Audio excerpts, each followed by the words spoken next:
Good morning from Panhandle Outdoors, America's only daily outdoor TV show. Your source for fishing, hunting, and information for folks who enjoy the great outdoors. Now sit back, relax. It's Panhandle Outdoors. Good morning, folks. Welcome to Panhandle Outdoors. I'm Winston Chester. Glad to hear this morning. Hope everyone's getting ready for a big day and maybe do some outdoor activities. But first, let's look at our weather, what we're going to see today. Weather brought to us by Drew Pollard's company, Gulf Coast Air Conditioning. We're looking at a high today of 74 and a low of 52. Water temperature dropped a little bit more. It's down to 67. Now again, as we said, this is at the end of the pass now, not at the end of the pier. So we're getting in the habit of doing that. That's the only reading we're able to get now. So it's 67 right there at the end of the pass. Our river reading is brought to us by Mountain Dew. Get out and do. We're looking at the Apalachicola at Bluntstown at 6'1", it's in great shape. The Choctawhatchee at Carabille, it's reading a 4.6, it's in great shape. Really good conditions in our river systems, both of our big rivers, and then all the feeder creeks, of course, going to be the same way to mirror that. So we have a good weekend ahead for the woods. They call them a little, and the water, calling for maybe a chance of rain Friday or Thursday or Friday, but not much at all. Looking at our tide chart brought to us by Kent Forest Lawn. We're looking really at getting back into some tides after a couple of days of neap tides. We have a low tide this morning at 5:32 right now, and it's going to start coming in all the way till about 7:45 tonight. So we got an incoming tide. It's going to be aided by a south-southeast wind coming in about a 7. Now that's not strong, but we've got some good movement. I've been seeing some really good catches the last couple of days on into the weekend. This past weekend as far as catching some nice trout and all. All right, we're going to take our break and come back with our special guest here in Studio B.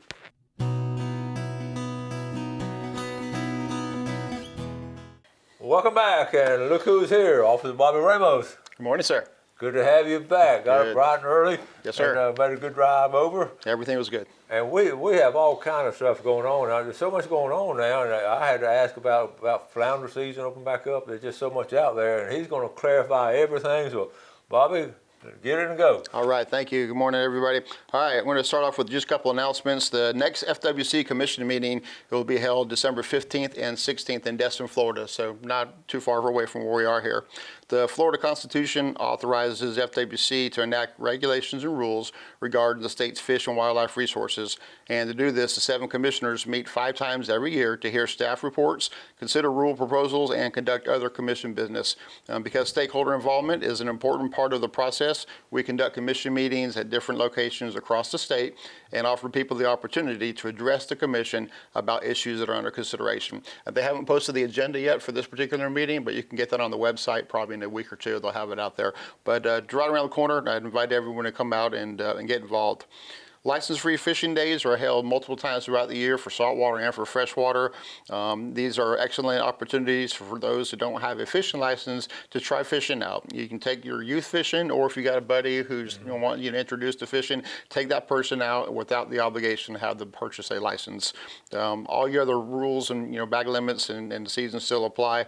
But for your freshwater days, that's always going to be your first consecutive Saturday and Sunday in April, as well as the second consecutive Saturday and Sunday in June.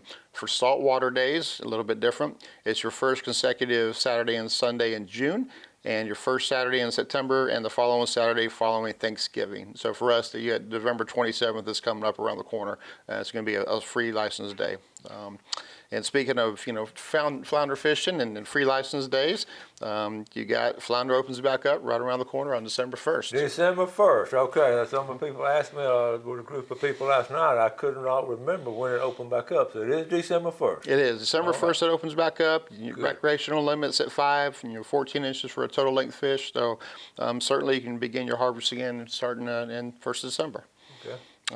This week is an exciting period if you're a waterfowl hunter.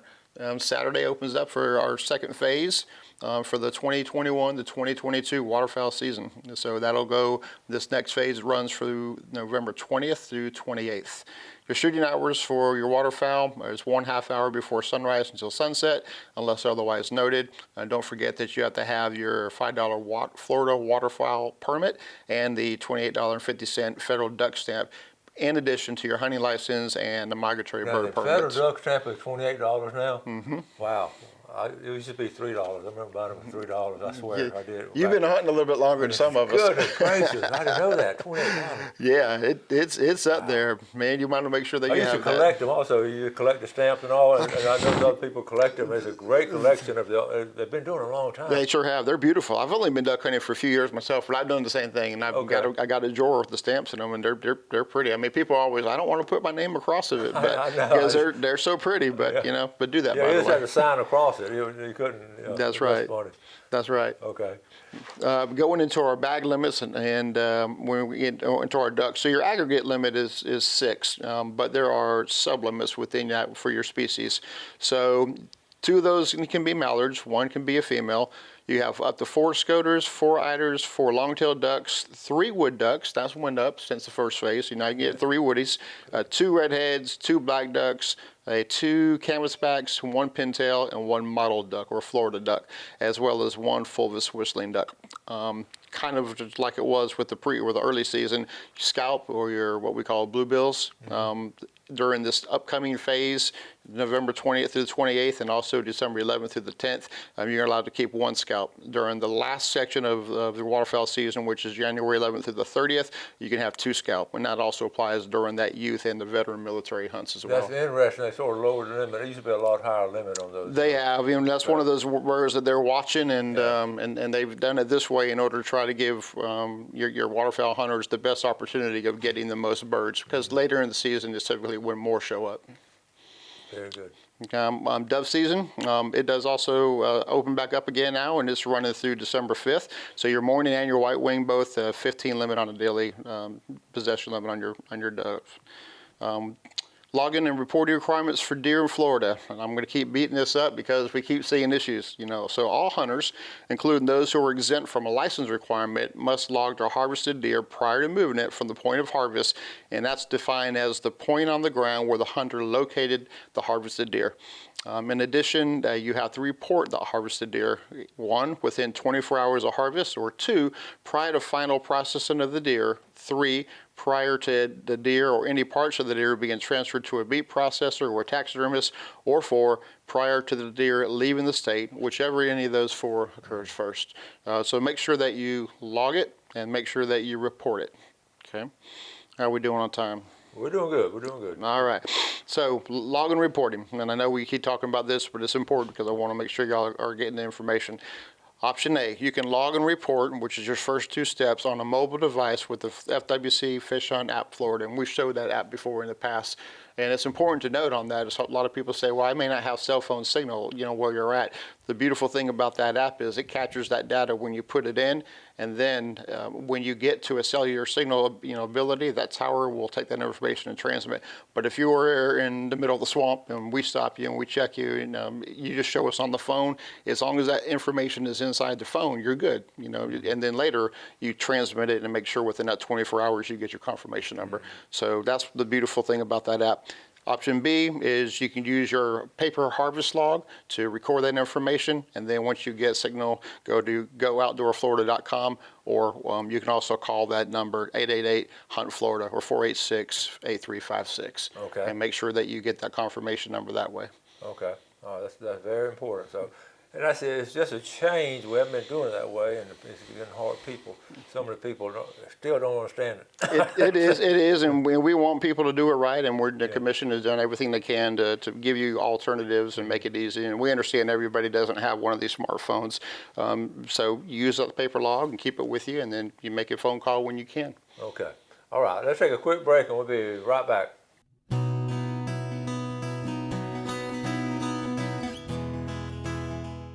Welcome back. Sitting here with Officer Robert Ramos for FWC. Makes a good long drive once a month to just share this information and keep us informed as outdoorsmen. And we appreciate him coming over, appreciate him sharing it, because it's just something we got to stay on top of.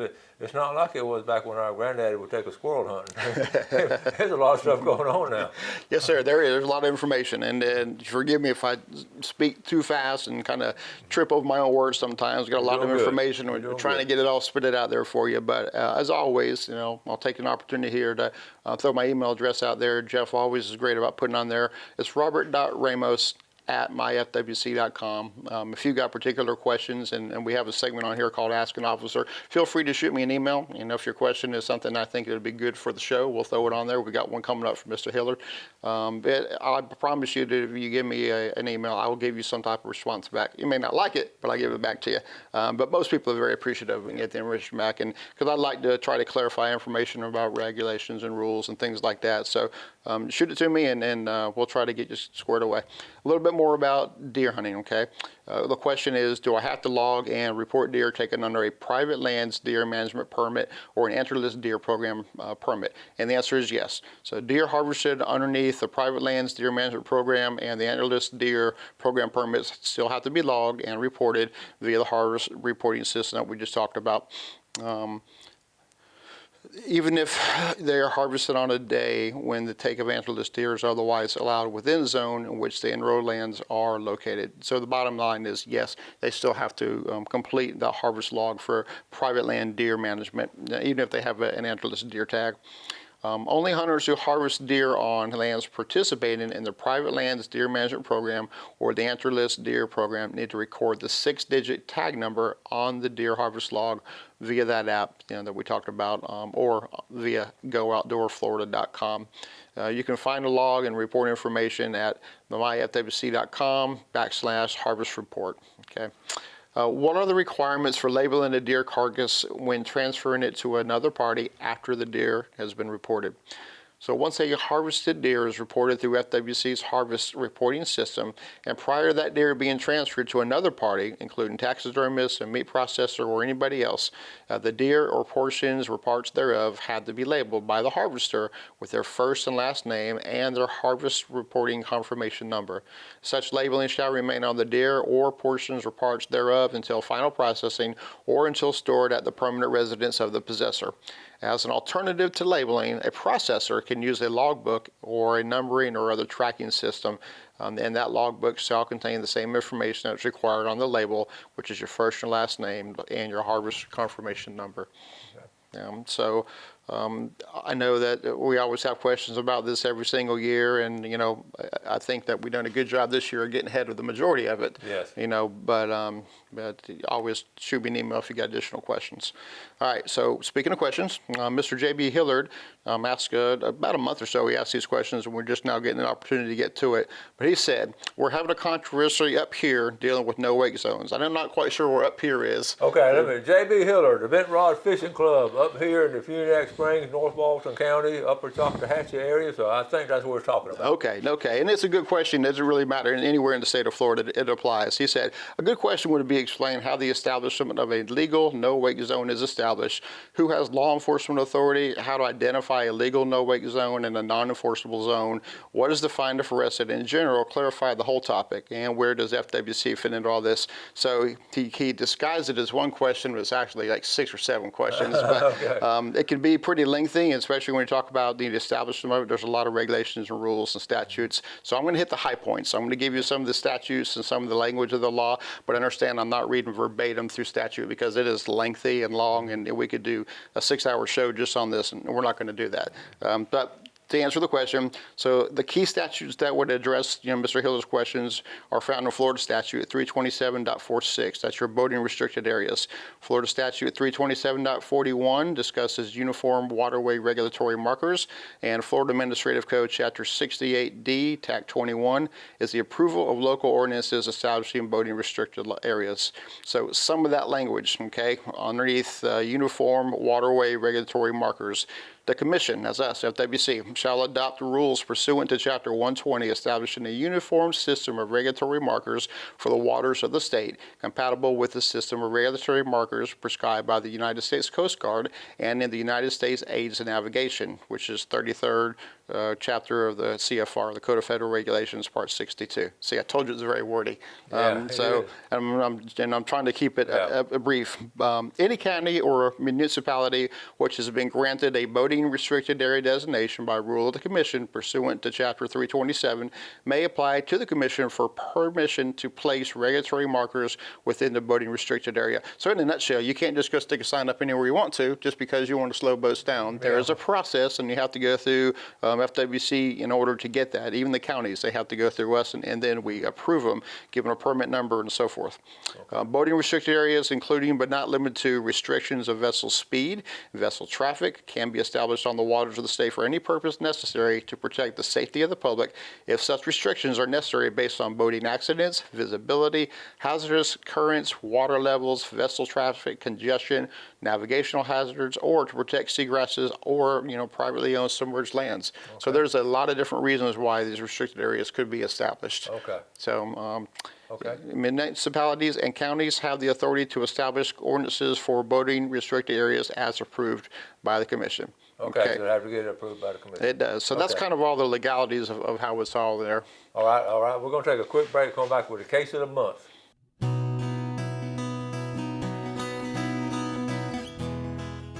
Welcome back. Glad you're watching this morning. Got all kinds of stuff going on. Quick game times today. We're looking at from Blue Board Outriggers 9:17, 11:17, and tonight 9:38 to 11:38. So you're wrapping up that part, or you on the boating, or what? Just a little bit more to wrap up what Mr. Hiller was asking about. He asked, how do you identify a legal no-wake zone? So an approved sign will display a permit number awarded by FWC in the boating and waterways section on the bottom of the sign, and that also will include the county ordinance. So if you look at the bottom of these signs that say idle speed or no wake, a permit number and a county ordinance number has to be on it. Otherwise, it's not a legitimate sign and it won't be enforceable. He also asked what is the fine if arrested? So these type of infractions are non-criminal. There's not an arrest that goes with them. In most cases, it's going to be a citation, what we call a UBC, a uniform boating citation, and the fine on that is typically $90. It could vary by county, but typically it's a universal fine of about $90. And then he also asked about, certain regulatory authority over some areas, and feds have authority over the ICW, the Bay, et cetera, and how does the FWC fit in all this? In a nutshell, FWC, as well as any other, commissioned officer in the state of Florida, can enforce any of these regulations in any body of water. Okay. Now, what people have are specialties. The Coast Guard specializes in the federal stuff. Your local police stations like Miami or Jacksonville, they only care about really their city limits kind of stuff. And FWC, we're everywhere. So state, federal waters, ponds, rivers, lakes, it doesn't make a difference. So we all have regulatory authority to, enforce these regulations anywhere that we are. So, very good. And again, if you have specific questions, please email me at robert.ramos@myfwc.com, and we'll try to get you that information back. All right, so now we're going to do Winston's favorite part. This is the case of the month. Case of the month. That's right. And I got a couple, but I think we'll probably just get through the one. So over in my neck of the woods, over in Santa Rosa County, Officer Jackson Mullins is working some night hunting activity. He saw an ATV being operated on a county road. I started to say country, but it's a county road. The ATV slowed and began driving from side to side, shining deer along the way. And then he shot 2 shots and he took off. So Officer Mullins caught up with him, went to the ATV, which was smoking, had blown its radiator, and hit something in the road. It became apparent that the subject threw the gun while he was trying to get away. A sheriff's office deputy came out to assist him, and they located the gun. A .44 Magnum revolver was located on the side of the road with 2 rounds missing. The subject admitted to shining and shooting at a deer crossing the road. He was issued several misdemeanor charges to appear in court for night hunting and shooting wildlife from a county road. He also received the citation for operating the ATV on a county road, and his gun was seized as evidence of his crimes. Wow. And you just wonder how smart are these people? It's entertaining to me that every year we keep seeing the same thing. That's right. Do they not ever learn? They don't. They don't. Crazy. I guess this is the time of the year where you're going to see a lot of night hunting. This time of year. It is. It's certainly with the temperatures dropping and everything like that. I mean, it's job security for us, and unfortunately, a lot of people out there who do it, and it's unethical, it's unsportsmanship, and it deprives your ethical and your legal hunters of quality deer. And that's people don't see us out all the time, and all it takes is us to be out there in the right time, the right place, and one individual, and it's going to change his life. We got about 2 minutes. I got one. Okay. I got one more. We can try if we got 2 minutes to roll. So Officer Bauer over in Blackwater, WMA, on opening day of archery season, she located a vehicle parked near some bait that she had already found out there. And from her location, she looked out through the binoculars from a distance, determined that the hunter was hunting the same location at the bait site that she had already found. She made contact with the hunter and told him, hey, I'm not here by accident. You know, I know why you're standing there, why you're hunting. He denied it initially, and of course he said he wasn't doing anything wrong. But after they kept talking, he was 25 feet away from the bait.